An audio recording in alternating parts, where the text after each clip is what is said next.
šaunuolė. Štai, bet lapai krenta. Sėskit.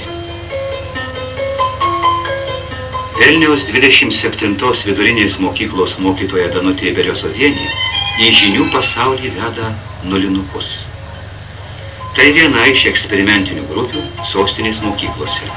Visoje šalyje vyksta eksperimentas. Vaikai mokyklą pradeda lankyti 6 metų ir mokosi tik 5 dienas per savaitę. Piešiniai atkeliavę iš pasaulio moko suprasti, kur gėris, kur blogis. Katinėlis. Ko jis tau patiko? Todėl, kad gaidelį šlapis išvadam. O, šaunuolis, teisingai. O kaip mes gaidelį pavadintume? Koks gaidelis? Kaip mes jį pavadintume? Nors ir labai būtų įdomu, nelengvai sėdėti 35 minutes, kai tau 6.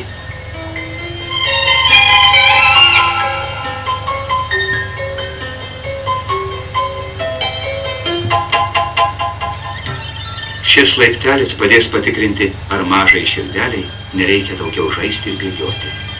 Kas savaitę nulinukus lanko Pedagogikos mokslinio tyrimo instituto gydytojai. Mokyklinės medicinos ir fizinio lavinimo sektoriaus vadovė, medicinos kandidatė Genovaitė Davidavičienei, vaikų tyrimai padės parengti naują programą bei dienos režimą 6-mečiams.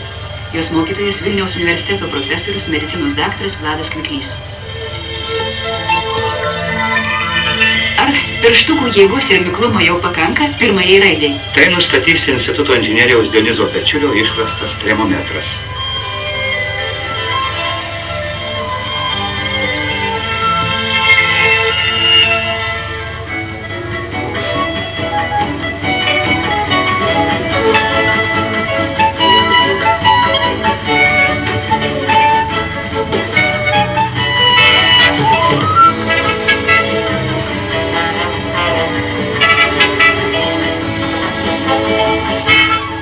Sirgti niekas neketina.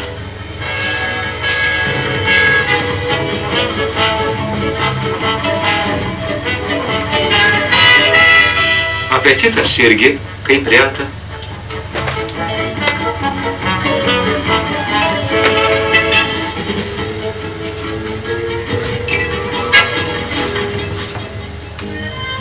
Mokykloje reikia ir pailsėti.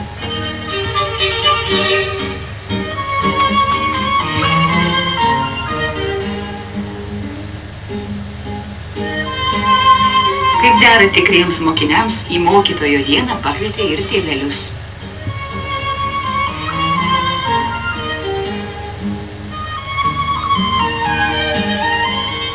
Rudens gėlės pirmajai ir brangiausiai mokytojai.